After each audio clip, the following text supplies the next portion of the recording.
Assalamu алейкум достор. Бүгүнкү сабак реле тууралуу сүйлөшөбүз. Бул жакта мынакей релеге тиешелүү баардык суроолор бар. Реле деген эмне? Реле кандай иштейт? Реленин ички түзүлүшү, реленин контакттарын эмне менен тааныйбыз? Эмнеге реле менен улаш керек? Реле кантип токту көбөйтөт? Реле кандай түрлөрү бар? Релени эмне менен иштейт? Мына ушундай суроолорго толук азыр жооп беребиз. Андыктан туугандар, буга чейин электромагнит деген сабакты окуганбыз. Мына ошол сабак, бул сабагыбызга аябай чоң таасирин берет. Ким электромагнит жакшы окуган болсо, бул сабакта түшүнүү жеңил болот. Мына реле деген эмне? Кыскача суроо, кыскача түшүндүрүп берейин. Негизи эле реле деген эмне? Бул менин колумда турган бул кнопка. Муну мынакей байкасаңар, колум менен басып атам. Демек, муну экинчи келген зымдан, биринчи зымдан келген ток экинчи зымдан чыгып кетти. Мен качан басканда. Бул механический кнопка. Мына колумда турган туугандар. Бунун аты реле. Бул реле байкасаңар эч жерде басмай жок. Буну кол менен баса албайбыз. Буну электрондук форматта кошушубуз керек. Мына бул жакта көрсөңөр болот. Реленин ички көрүнүшү мындай болот. Мына азыр мына эки зым, мына кнопкадагы эле эки зым, биринен ток келип кнопкага кирди, кнопканы басканда экинчисинен чыгып кетет. Демек, мына ошо эки провод, реленин ичинде мындай эки контакт болуп турат. Качан туугандар электромагнит ушул жерде иштейт. Мынакей сердечник темирден жасалган, ошого катушка оролот. Катушканын эки проводуна плюс-минус берсе, бул магнитке айланат. Бул темир якыр деп аталат. Буну өзүнө тартканда бул контактты бириктирет. Реленин ички мына ушундай устроенный. Мына ушул турган түзүлүш электромагнитный реле деп аталат. Реле деген кандай иштейт туугандар? Бул жерде мынакей схема. Карасаңыздар, бул жерде управление системасы, бул жерде силовой контакттар. Буларды мына картасынан бөлүп койгондой, силовой ток менен управление контакттарындагы токтор бири-бирине тийбейт. Мындай айтканда, бул жакта 220 болсо дагы, бул жакта 12 вольт болсо дагы бири-биринен замыкать этпейт, өзү алдынча иштейт. Демек туугандар, биринчи управление контакт боюнча түшүндүрө кетейин. Бул жерде жаңы эле түшүндүрүп кеткендей отмотка, сердечник, бул темир, магнит болгондо буну өзүнө тартат. Магнит жок болгондо пружина кайра көтөрүп коет. Бул механический система. Эми бунун эки контагына бул жерде постоянный токтон плюсу келген болсо, через кнопкада, мына кнопканын механизми минус берилген учурда чеп, бул жактан плюс-минус берилгенде магнит болот дагы. Ортодо сердечник магнитке айланып тартат. Кайрадан үзүлө турган болсо, пружина кайра тартып өйдө көтөрүп коет. Бул управление контакттары. Ал эми силовой контакттарды байкайбыз. Постоянный токтон плюс келди. Минусу барды, через контакттан өтүп туруп кайра келип атат. Демек, туугандар, бир зымы постоянкада турса, мына нагрузка лампочка дейли, айтор эмне болсо, сигнал дейли, буюм.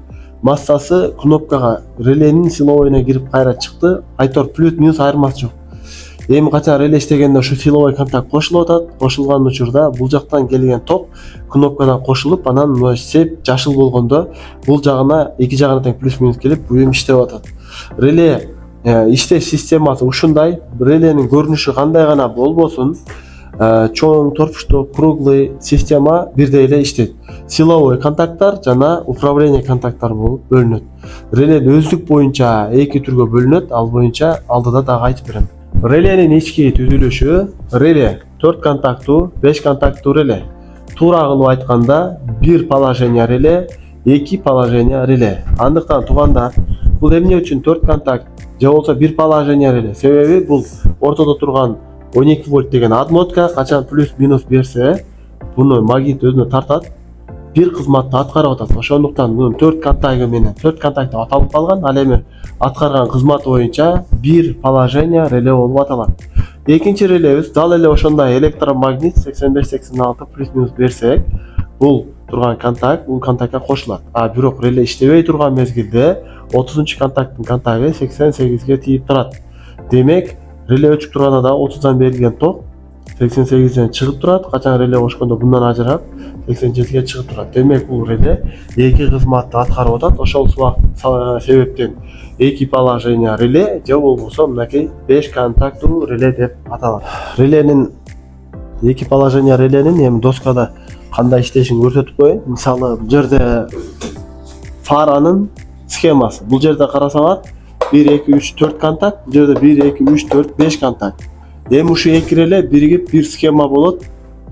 Схема фара деп аталат. Бул гитаранын ички иштеш принциби ушундай.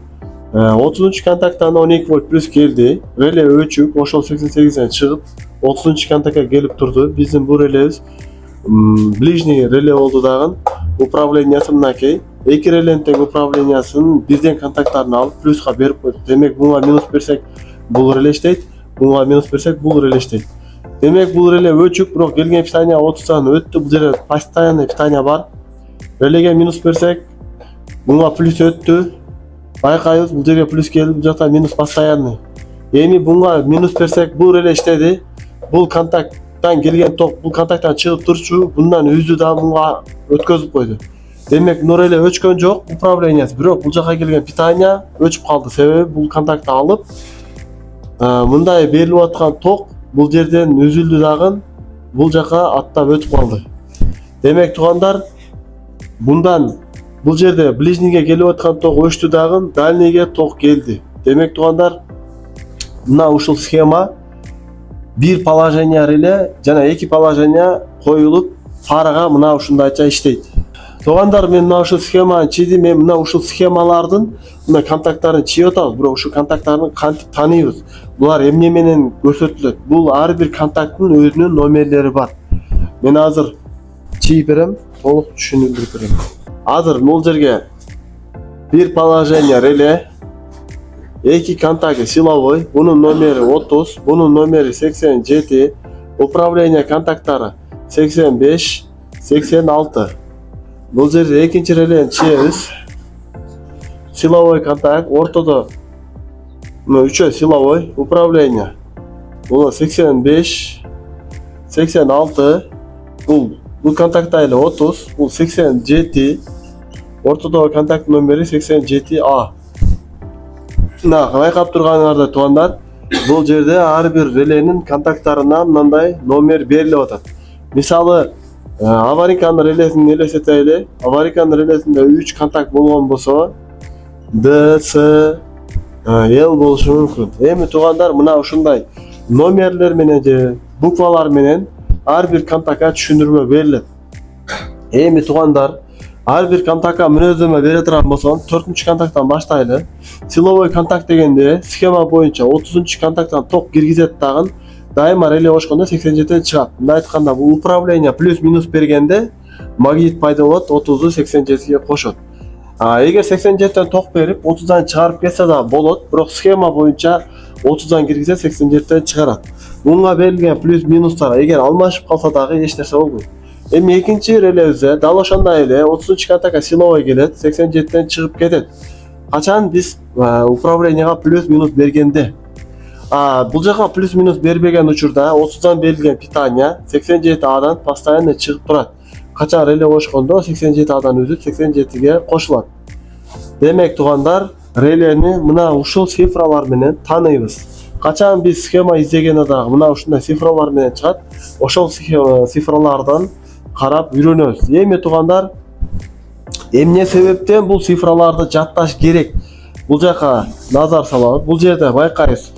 4 контакт реле, мынакей бутунун көрүнүшү мен доскага чийгендей. Буну карайбыз. Тоже 1 2 3 4 контакт реле, бирок бунун бутунун жайгашы башкача. Ушул буттары башкача болгону менен туугандар, ар бир контакт номери бар. Мисалы азыр мына 30, 87, 85, 86. Бунда болсо 30, бул жакта 87, 85, 86. Бул эгерде биз номерин жаттап үйрөнгөн болсок, кайсы номердегилер силовой, кайсы номердегилер управление экенин билген болсок, реленин көрүнүшү кандай көрүнүштө болсо дагы биз ошондо толук түшүнө алабыз. Реле эмне себептен коюлат? Бул жакта биздин мынакей экиге бөлүп койдум. Моторный отсек, салондогу отсек. Эми туугандар, реле эгерде жок болсо, караңыздар, бул жакта минус лампочка. Лампочканын корпусу минуста турат. Экинчи зымы байкала реле кирип атат. Эми бул релеге кирбеш керек болсо, анда бул плюс келип, салонго кирип, кнопканын бул жагына келип, кнопкадан кайра келип, фарага кириш керек. Ошол процессте байкасаңыздар, бир питание салонго кирип чыгышка туура келип атат. А эми бул силовой контакт, bunun wattı 55, 2 fara 110 watt, 110 watt деген бул ондук зым коюлат, даими ысыйт. Ошондуктан bunun зымы салонго алып кирип чыкканда мотор менен салонду бөлүп турган металлический ошонун арасынан өтүш керек биринчиден. Анан зым узарып атат. Зым узарганда ток көп чейт. Кайра келген ток аз болот да фара яркий болбойт. Дагы бир маселеси мына кнопка азыр фараларды аябай кичинекей бурамай. Ошол бурамайдын ордуна чоң контагы силовой бурамай коюшка туура келет. Демек бунун себептери көп. Биринчиден комфорт. Мына кнопка кичинекей кнопка койсо дагы реле управленияга күчү жетет. Экинчи маселе мына зым салонго кирип чыкпайт. Безопасность жагынан. Үчүнчү маселе фара яркий жанат. Эгер реле кое турабыз, реле койбосок зым узарган эсебинен зым дагы потребительге айланат дагы фара слабый жанат. Демек туугандар, эми монтажга карайбыз. Эгерде реле коюлса эмне болот? Салондо турган жеринен эле питаниядан реле питания алат. Плюс качан биз салондо туруп кнопкадан башкарганда кнопкадан масса келет, силовой ушул жерден өтөт, дароо эле лампочкага. Система бир эле жерде устроенный болот дагы, салондон бир гана команда келет. Ошону менен реле жакын турган токту өткөрүп, фарага өткөрүп берет. Бул жерде зым канчалык жакын болсо, фара ошончалык яркий күлөт. Ошондо реле электрондук форматта команданы алат, силовой токту өткөрүп берет. Бунун ортодогу аткарган жолу электронный включатель болуп аталып калат. Реле машинага эмне үчүн коюлат? Биринчи жолу туугандар, безопасность. Безопасность дегенде кандайча? Бул жерде мына реле монтаж чийип койдум. Байкасаңар, бул жерде аккумулятор массада турат, плюсовой келип, релеге кирип, реле качан салондон задание келгенде реле кошот. Реле кошкондо силовой контакт сразу лампочкага барат. Бул зымдын силовой токтун кыскартты. Зым канчалык узарган сайын ошончалык ысыйт, потребительге айланат, токту иштетип баштайт. Ошондо туугандар, реленин биринчи маселеси безопасностьты камсыз кылат. Жана бул лампочка яркий күрөт. Канчалык бул зым потребителге силовой ток жакын болсо, ошончалык яркий болот. Андан кийин дагы бир маселеси, салондогу бул кнопка. Эгерде мына кнопка реле коюлбай турган болсо, бул кнопка аябай чоң коюш керек. Мисал келтирем, Жигули 06 же 124 Мерседестердин фара жакка кнопкасын элестеткиле аябай чоң. Себеби эмне үчүн чоң? Лампочканын ватты 55 ваттан 2 лампочка 110 ватт болот дагы. 110 ваттка эрибей турган чоң кнопка коем десеңер, ошо эски машиналардын фара жаккан кнопкасындай чоң коюш керек. Эгер азыр япошкаларда турган кичинекей контакттарды кое турган болсок, фараны жакканда эле контакттар эрип кетет. Эми туугандар, мына реле монтаж болду. Реле монтаж кандай гана комфорт. Мисал келтирип берейин, мына схеманы чийдик. Реленин 4 контагы, 30 контакт. Аккумуляторуна прямой плюс келди. Реленин 2 управлениясы, бир жагына через замок плюс келди. Керек машиналар через замок, керектелерден нолго кошулат. Экинчисине салондогу гитарада кичинекей кнопкадан минус келди. Келген мезгилде 30 контакттан келген токту 87ге өткөрүп берди. 87 фарага келди. Корпусу минустан алат, массаны корпустан алат, ошону менен фара жанды. Бул жерде плюс өтө жакын, ошондон яркий жанат. Эгерде бунда замыкание болсо, реле өзү закка жейт. Бул реле арзан, алмаштырып койгон, ремонт маселесинде да жеңилдик болот. Жана бул жер бир эле жерде жайгашкан. Моторный отсекте.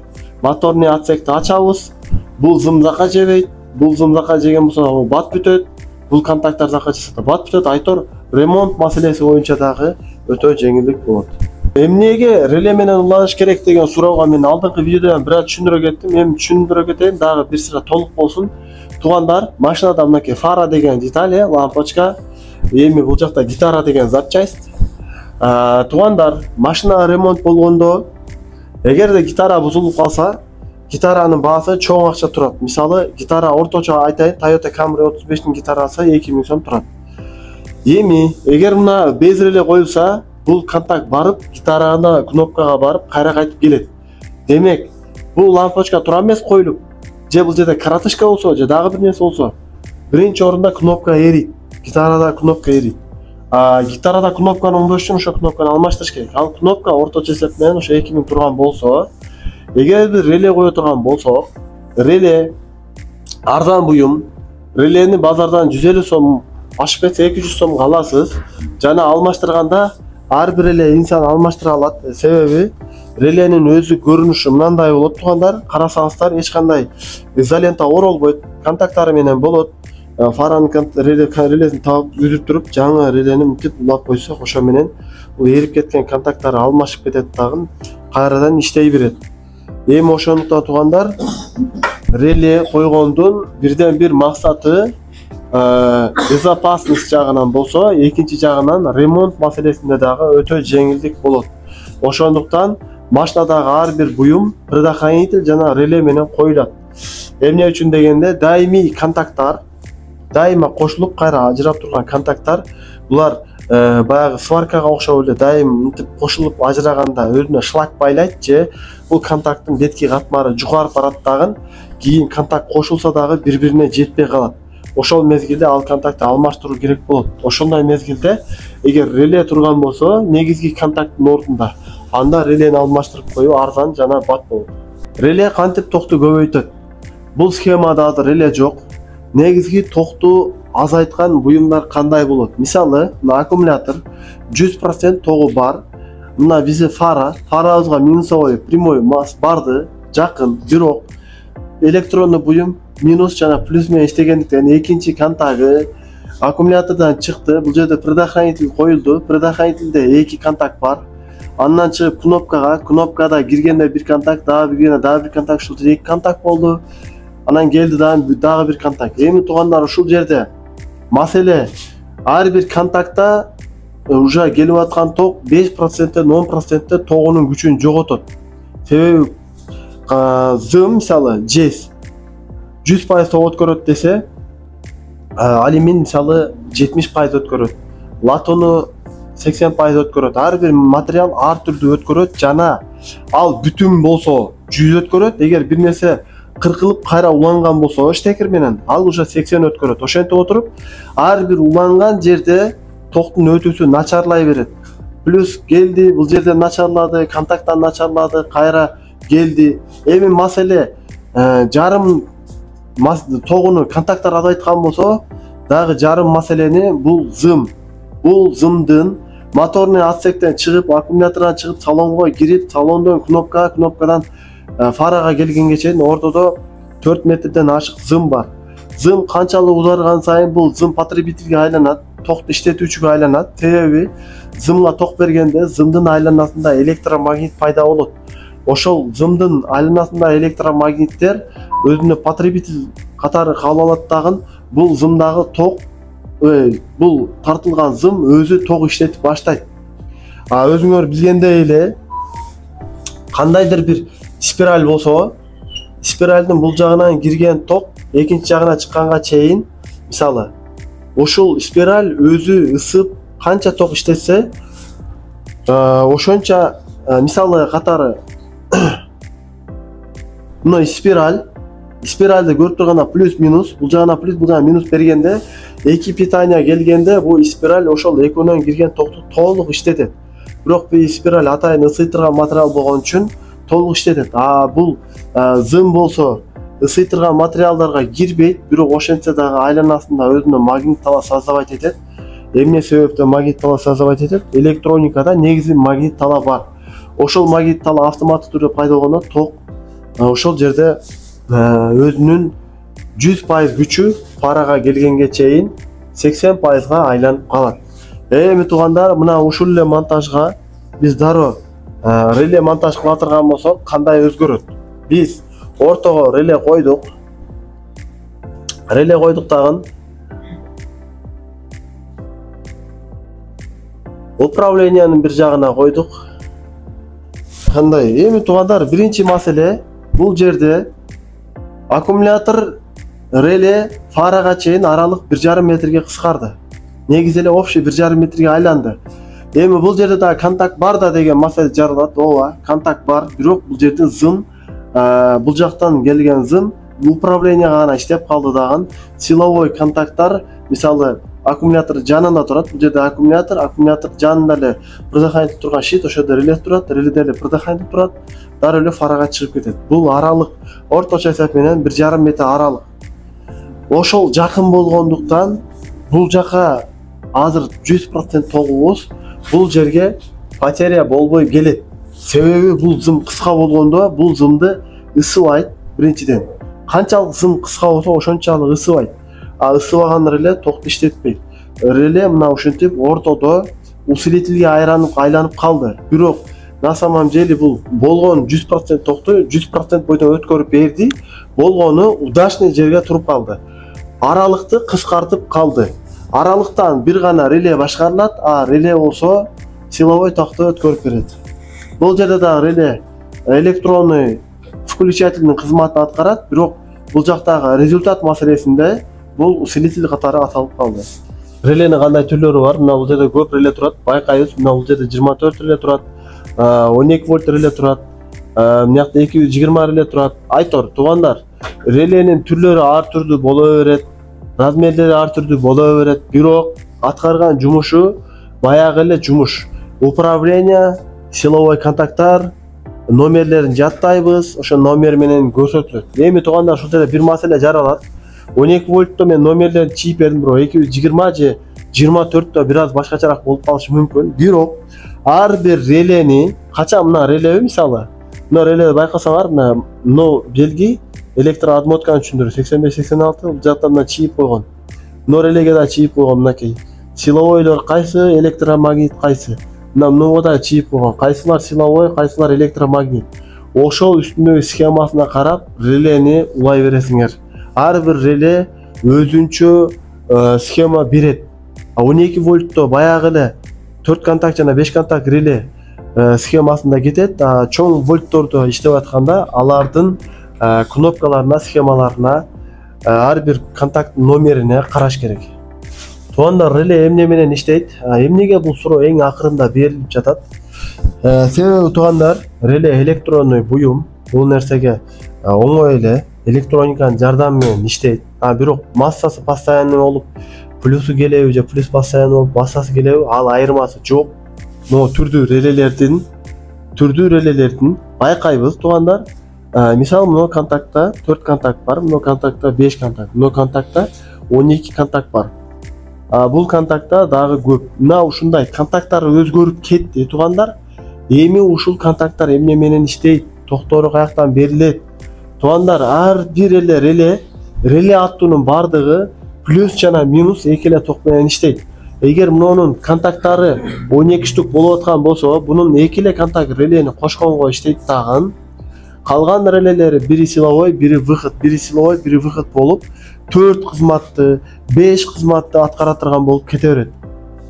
Ошондуктан релени эч качан мындай тогу боюнча плюсту берип масса менен иштетсем болобу, массаны берип плюс менен иштетсем болобу, релени кандай кылып иштетсеңиз да иштей берет. Управление частина негизги основа плюс жана минус келсе болду. Ошон үчүн контакттарына силер адашпашыңар үчүн мен эң акырында маалымат берип атам.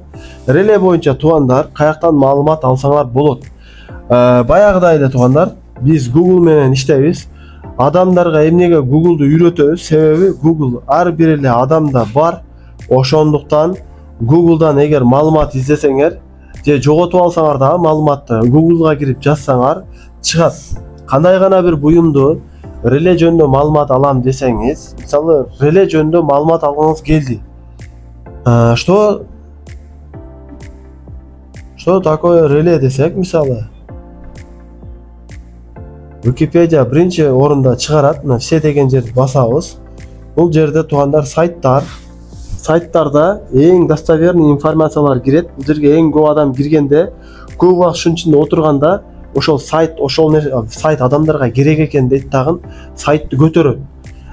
Же болбосо чоң компаниялар акча төлөп сайтты биринчиге көтөрөт. Эми туугандар, мынакей реле деген сайтка киргенибизде бул реле тууралуу толук маалымат берет. Мисалы, реле деген эмне, ички көрүнүшү кандай, эми реле качан жаралган, ким ойлоп тапкан, эми ал маселеден сырткары мынакей конструкциясы, кандай түрдүү релелер бар, кандай подача, кандай выход болот, мына ушул тууралуу толук маалымат алса болот туугандар. Ушул жерде бардык маалымат бар. Ошондуктан туугандар, реленин кандай түрлөрү бар, геркон, сухой контакт, мына ушинтип ар бир маселе боюнча, мисалы, мынакей нон эле кирдик. Мисалы, геркон деген жөнүндө маалымат алсаңыз, мунун ичине кирсеңиз болду, ошо геркон тууралуу мындай маалыматтар кете берет. Геркон өтө көп колдонулбагандыктан биз в основном сухой контакт жөнүндө өтөбүз. Мисалы, сухой контактка кирсеңиз, ушинтип маалыматтарды толук алсаңар болот. Мына ушул жакта машыгасыңар. Ар бир нерсе кандай устроение, качан чыккан, качан жаралган, кандай иштейт, ар бири боюнча өзгөчө маалымат алсаңар болот. Мен ар бир сабакта айтып келем. Эгер ушуну окугандан зериксеңер, мына чекедеги 3 строчканы басасыңар, мына чтение вслух дегенди бассаңар, ушул тууралуу толук окуп берет. Сухой контакт – сленговый термин в области промышленной. Бардык эле телефондордо бар.